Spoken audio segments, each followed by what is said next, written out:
नमस्कार, मैं हूं आपके साथ सोनिया चौहान। अपना उत्तर प्रदेश में आप सभी का स्वागत है। रुक करते हैं खबरों की ओर।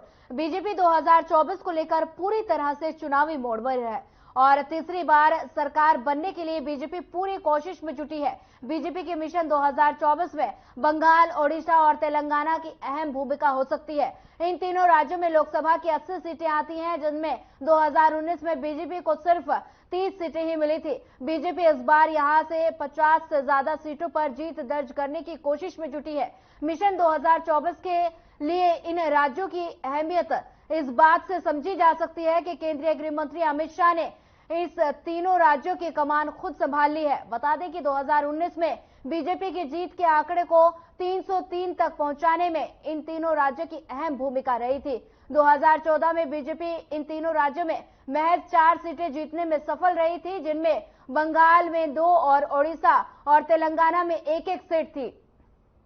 2019 में इन तीनों राज्यों में बीजेपी 26 सीटें बढ़ाने में सफल रही, जिनमें 16 बंगाल, 7 ओडिशा और 4 तेलंगाना की थी। वहीं पार्टी का मानना है कि 42 सीटों वाले बंगाल में पिछले चुनाव में 18 सीटें जीतने के बाद भी अभी बहुत संभावना बाकी है। इसके लिए बीजेपी ने 33 सीटों पर जीत रणनीति बनाई है। ओडिशा में लोकसभा के 21 सीटें हैं और 2019 में बीजेपी 8 सीटें जीतने में सफल रही। बीजेपी इस बार यहां कम से कम 15 सीटें जीतने की रणनीति बना रही है। और इसी तरह से तेलंगाना में विधानसभा में बीआरएस की हार के बाद लोकसभा में बीजेपी और कांग्रेस के बीच सीधा मुकाबला होने की संभावना है। तेलंगाना में लोकसभा की कुल 17 सीटें हैं और बीजेपी इस बार जीती गई सीटों की संख्या को दहाई तक पहुंचाने की कोशिश कर रही है। तेलंगाना की रणनीति से जुड़े बीजेपी के वरिष्ठ नेताओं का कहना है कि बता दें कि 2024 के तैयारी में बीजेपी लगातार जुट गई है और बंगाल, ओडिशा, तेलंगाना पर नजर रखे हुए हैं। वहीं अमित शाह ने खुद इन तीनों राज्यों की कमान संभाली है। बता दें कि 2024 को लेकर बीजेपी एक्शन मोड में नजर आ रही है। वहीं बंगाल, ओडिशा, तेलंगाना पर बीजेपी खास नजर रखे हुए है। वहीं अमित शाह ने खुद इन तीनों राज्यों की कमान संभाली है।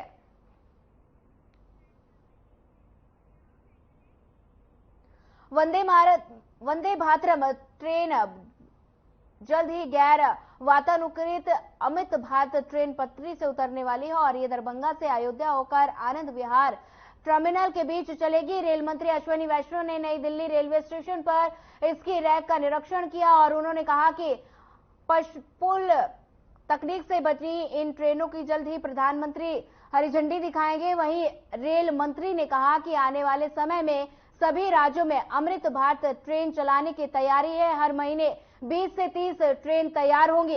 इसका प्रशिक्षण सफल रहा। वहीं पटरी पर उतरने के बाद अगले 5 महीने इसकी तकनीकी पहलुओं की निगरानी की जाएगी, जिससे जरूरत के अनुसार उसमें सुधार हो सके। अगर बात इस ट्रेन की विशेषता की करें तो पशुपुल तकनीक से 2 इंजन होंगे और बता दें कि आगे का इंजन ट्रेन के खींचने का काम करता है और पीछे का इंजन ट्रेन को धक्का देता है, जिससे कि इसकी गति बढ़ सकेगी। और रेल मंत्री ने कहा कि सामान्य ट्रेन को रोकने और चलाने के बाद गति पकड़ने का समय लगता है। इसकी तकनीक आधारित ट्रेन गति पकड़ने के साथ कम समय में रुक जाती है और इसमें यात्रियों को झटके नहीं लगेंगे।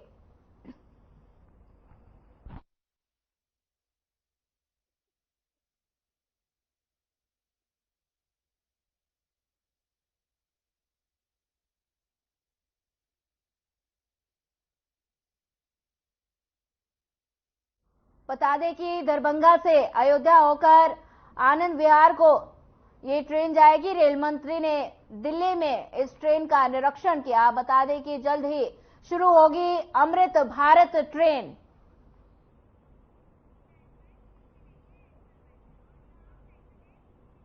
देश में कोरोना वायरस के JN.1 वेरिएंट मिलने का क्रम जारी है और रविवार तक इस वेरिएंट के 63 मामले सामने आ चुके हैं। इसमें सबसे ज्यादा 34 मामले गोवा में पाए गए हैं। वहीं महाराष्ट्र में 9, कर्नाटक में 8, केरल में 6, तमिलनाडु में 4 और तेलंगाना में 2 मामले सामने आए हैं। स्वास्थ्य मंत्रालय ने सोमवार को कहा कि भारत में कोरोना वायरस संक्रमण के 628 नए मामले सामने आए हैं। इससे सक्रिय मामलों की संख्या बढ़कर 4054 हो गई है और केरल में पिछले 24 घंटे की अवधि में एक मरीज की मौत हो गई है। वहीं आपको बता दें, नीति आयोग के सदस्य डॉक्टर वीके पॉल ने पिछले हफ्ते कहा था कि भारत में वैज्ञानिक कोरोना वायरस के नए वेरिएंट की बारीकी से पड़ताल कर रहे हैं। अधिकारियों ने कहा था कि भले ही कोरोना के मामले बढ़ रहे हैं और देश में JN वेरिएंट का पता चला है, लेकिन फिलहाल चिंता की कोई बात नहीं है।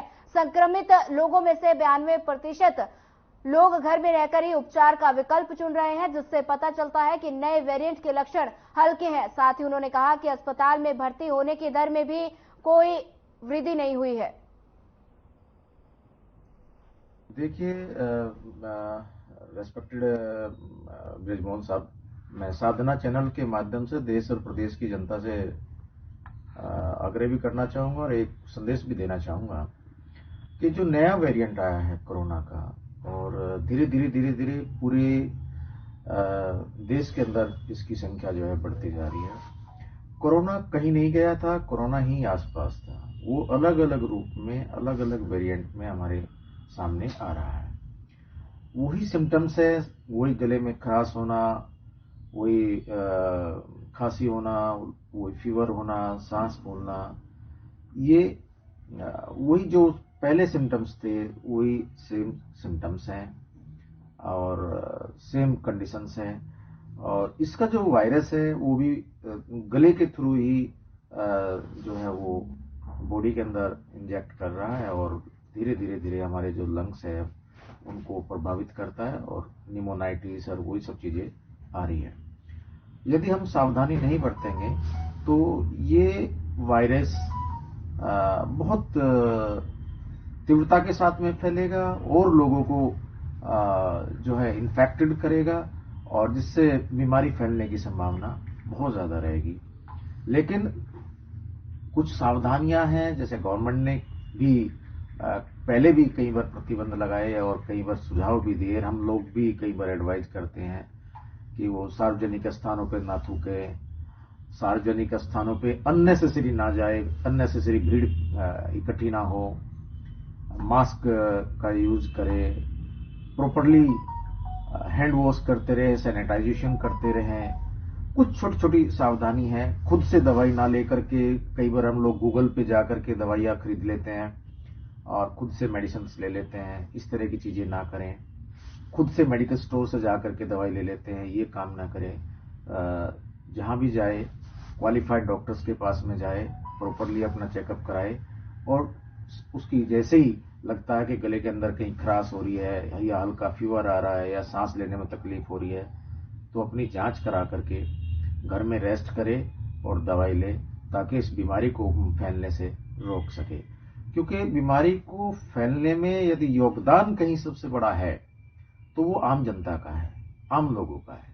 यदि एक कोरोना जो अभी नया वेरिएंट आया है से पीड़ित पेशेंट मान लीजिए कहीं के रेलवे स्टेशन पे है, वहां हजारों की भीड़ में है, तो कम से कम कुछ लोगों को वहां वायरस उससे पीड़ित करेगा। वे कुछ और लोग और जगह जाकर लोगों को वायरस को फैलाने में योगदान करेंगे, तो बहुत एक लंबी संख्या बन जाएगी। जैसे भी देखने में आ रहा था, कई दिन पहले था तो 267 की एक संख्या आई थी, लेकिन अभी कुछ हमारे यहाँ गाजियाबाद में भी 1-2 केस आए हैं, कहीं नोएडा में भी सुनने में आ रहा है और दूसरी जगह भी देखने में मिल रहे हैं।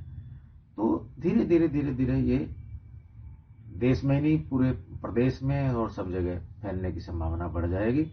थोड़ी सावधानी बरतने की आवश्यकता है और गुनगुने पानी का सेवन करें, भाप लेते रहें, प्रॉपरली अपना चेकअप कराते रहें, डॉक्टर्स के संपर्क में बने रहें।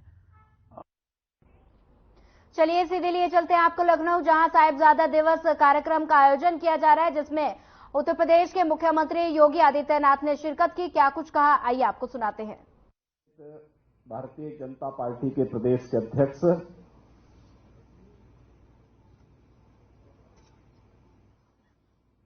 माननीय श्री भूपेंद्र सिंह चौधरी जी,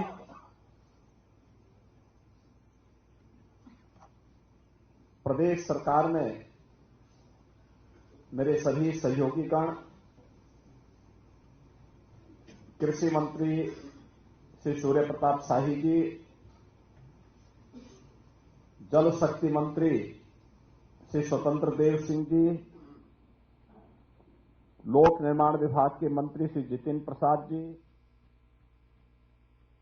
पूर्व डिप्टी सीएम और राज्यसभा के माननीय सांसद डॉक्टर दिनेश शर्मा जी, इस कार्यक्रम के लिए जो निरंतर हम लोगों के साथ जुड़ करके आप सब की उपस्थिति सुनिश्चित करने में योगदान देते हैं, प्रदेश सरकार में मेरे सहयोगी मंत्री सरदार बलदेव सिंह जी, हमारे अल्पसंख्यक आयोग के सदस्य सरदार परविंदर सिंह जी,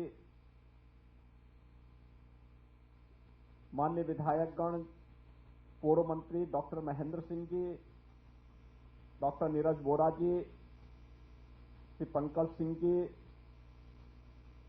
श्री मुकेश शर्मा जी, डॉक्टर हरि सिंह ढिल्लो जी, श्री राजीव गुंबर जी, भारतीय जनता पार्टी महानगर के अध्यक्ष श्यानंद द्विवेदी जी,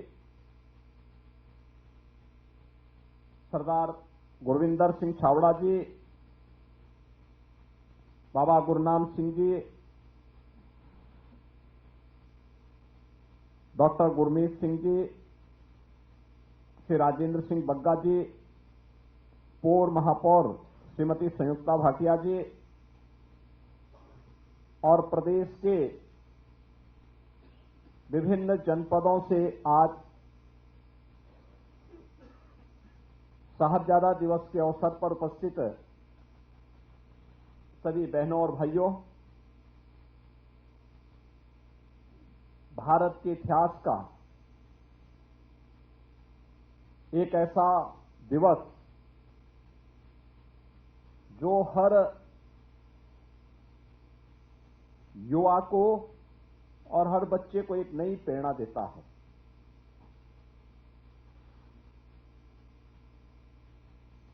गुरु गोविंद सिंह जी महाराज के 4 साहबजादों ने देश और धर्म की रक्षा करने के लिए जो महान बलिदान दिया, उस महान बलिदान के प्रति कृतज्ञता ज्ञापित करने का दिवस है। साहबजादाओं के प्रति सम्मान का भाव व्यक्त करने का दिवस है, वीर बाल दिवस।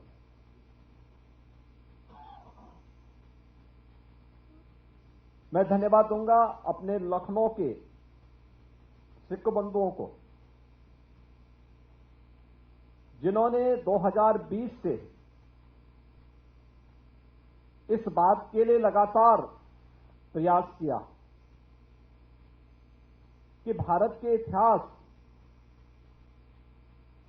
के उन स्वर्णाक्षरों में लिखे जाने वाले वीर साहबजादों के बलिदान को क्यों विस्मृत कर दिया गया,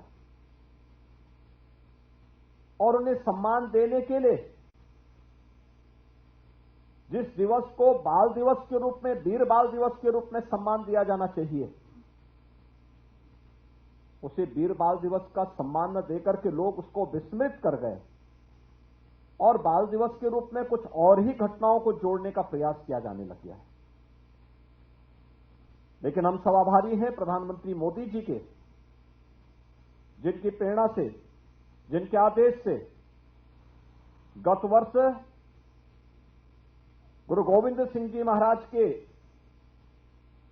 दोनों छोटे साहबजादों बाबा जोरावर सिंह, बाबा फतेह सिंह के बलिदान दिवस को वीर बाल दिवस के रूप में मान्यता मिली और आज हम सब यहां पर मुख्यमंत्री आवास में एक बार फिर से 5वें इस समारोह के अवसर पर एकत्र होकर के इस महान गुरु परंपरा के प्रति अपनी श्रद्धा को व्यक्त करने के लिए, कृतज्ञता को व्यक्त करने के लिए यहां पर एकत्र हुए हैं।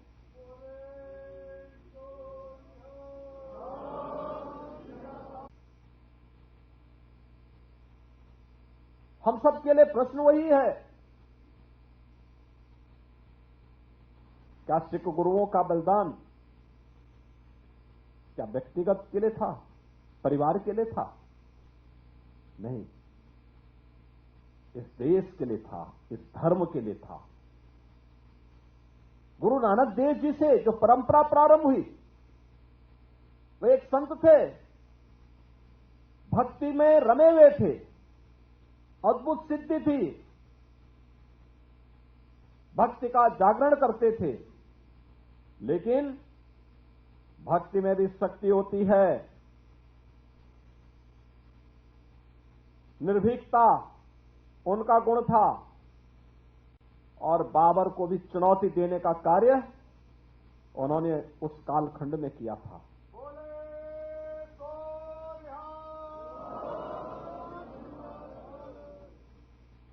सिख गुरुओं ने कभी चैन से बैठ करके अपने लिए, स्वयं के लिए नहीं सोचा। अगर आप जाएंगे देश के अलग अलग क्षेत्रों में, अलग अलग गुरु परंपरा ने अलग अलग परंपराओं की शुरुआत की। किसी सिख गुरु के द्वारा लंगर की परंपरा को अनिवार्य हिस्सा बनाने का कार्य किया गया, किसी ने सरोवरों के माध्यम से एक नई प्रेरणा प्रदान की, गुरु अर्जुन देव ने जहांगीर के अत्याचारों का डटकर के मुकाबला किया, और गुरु तेग बहादुर जी तो एक अद्भुत मिसाल थी। याद करिए, आज से सैकड़ों वर्ष पहले गुरु तेग बहादुर उस समय इस बात को लेकर के कि कश्मीरी पंडितों पर अत्याचार हो रहे हैं, हमें इसके खिलाफ आवाज उठानी ही चाहिए, और उस समय स्वयं का बलिदान देकर के कश्मीर पर होने वाले अत्याचारों को रोकने का कार्य गुरु तेग बहादुर जी महाराज ने किया था।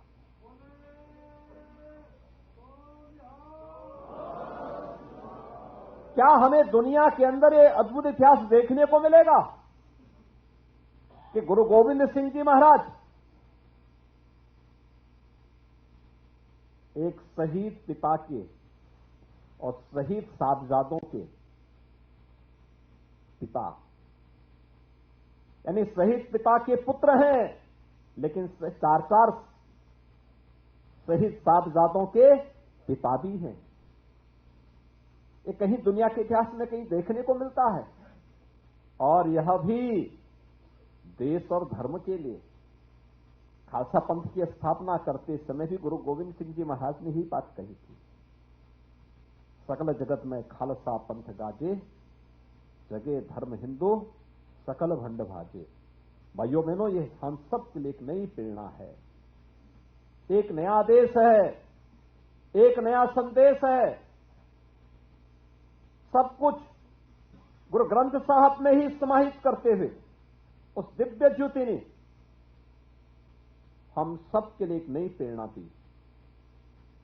परिश्रम और पुरुषार्थ से न भागना, देश और धर्म के लिए सब कुछ न्यौछावर करने की एक ताकत अपने में समाहित करना, और गुरु कृपा से आज इसी का परिणाम है कि सिख जहां भी है अपने परिश्रम और पुरुषार्थ से कुछ करके दिखाता है। ये जो कार्यक्रम है, यह गुरु परंपरा के प्रति कृतज्ञता ज्ञापित करने का एक हम सबको एक अवसर होता है कि जिस गुरु परंपरा ने उस कालखंड में, जब मुगल सल्तनत के सामने किसी की आवाज नहीं निकल पा रही थी, समाज विभाजित था, उस कालखंड में भी उन्होंने बिना किसी की परवाह के बगैर, चाहे वह भक्ति धर्म जागरण के माध्यम से भक्ति के संदेश को घर घर पहुंचाने का कार्य रहा हो, या फिर समाज में रचनात्मक कार्यक्रमों को आगे बढ़ाने का कार्य, समाज को जोड़ने का कार्य, या फिर देश के लिए बलिदान की एक श्रेष्ठ परंपरा को आगे बढ़ाने का कार्य, यह इस श्रेष्ठ परंपरा ने किया है, और हम सबको इस पर गौरव की अनुभूति होनी चाहिए। ये भारत का इतिहास है। कब भारत चुका है गुरु गोविंद सिंह जी महाराज के 4 साहबजादे, बाबा अजीत सिंह, बाबा जुझार सिंह, बाबा जोरावर सिंह, बाबा फतेह सिंह अपने आप को बलिदान करते हैं। और गुरु गोविंद सिंह जी महाराज, जो मैंने कहा एक दिव्य ज्योति थे, दिव्य पुंज, ज्योति पुंज थे। उन्होंने उस समय घोषणा कर दी थी कि मेरा काम हो गया, अब मुगल सल्तनत की उल्टी गिनती शुरू हो गई है। और आप देखते होंगे गुरु गोविंद सिंह जी महाराज की स्मृतियों के प्रति, उनके प्रकाश पर्व पर वीर बाल दिवस के कार्यक्रम में हम सब आज भी, कल भी, हर व्यक्ति इसके साथ जुड़ा हुआ है, इस आयोजन के साथ जुड़ रहा है, पूरा देश जुड़ रहा है। आज दिल्ली में प्रधानमंत्री जी स्वयं इस कार्यक्रम में भागीदार बने। लेकिन मुगल सल्तनत की हुक्मरानों के घरों में कोई दीपक जलाने वाला नहीं है, पूरी वंश परंपरा स्वाहा हो गई है, कोई पूछने वाला नहीं है। उन्होंने अत्याचार किए थे, उन्होंने शोषण किया था, उन्होंने उस समय जिस प्रकार की बर्बरता ढाई थी, उस बर्बरता के खिलाफ एक आवाज थी। और दिव्य पुंज के रूप में, दिव्य शक्ति पुंज के रूप में, दिव्य ज्योति के रूप में गुरु गोविंद सिंह जी महाराज ने वह कार्य एक नई प्रेरणा के रूप में हम सबको किया। भारत का इतिहास इस देश से बहुत समृद्धशाली है। और सचमुच जब मैं इन बच्चों को देखता हूं, हम लोगों को लगता है कि वास्तव में उस समय भी गुरु गोविंद सिंह जी के 4 साहबजादे भी लोग लालच दे रहे हैं। औरंगजेब के सूबेदार उन्हें लालच दे रहे हैं, हर प्रकार का लालच दे रहे हैं, धमका रहे हैं, क्रूरता की हदों को पूरा कर रहे हैं। लेकिन कोई अपने संकल्प से हटा नहीं। और यही तो भारत का इतिहास है। हमारी युवा पीढ़ी के सामने, हमारे स्कूली बच्चों के सामने इतिहास आना ही चाहिए। साहबजादा अजीत सिंह, बाबा जुझार सिंह, बाबा जोरावर सिंह और बाबा फतेह सिंह के बलिदान का, जिससे वर्तमान पीढ़ी देश और धर्म के लिए अपने आप को सदैव तैयार रहते हुए अपने कर्तव्यों के प्रति निर्वहन करने के लिए सदैव अपने आप को तैयार कर सके। और इस मामले में बार बार इस बात को कहता हूं, महाभारत के युद्ध में वीर अभिमन्यु की उम्र क्या थी? मात्र 16 वर्ष। लव और कुश की उम्र क्या थी? जब भगवान राम ने ताड़का का वध किया था, तब भगवान राम की उम्र क्या थी? भगवान कृष्ण ने जब कंस का वध किया था, तब कृष्ण की उम्र क्या थी? ध्रुव क्या उम्र? फिलहाल इस बुलेटिन में इतना ही। ज्यादा खबरों के लिए बने रहिए हमारे साथ। नमस्कार।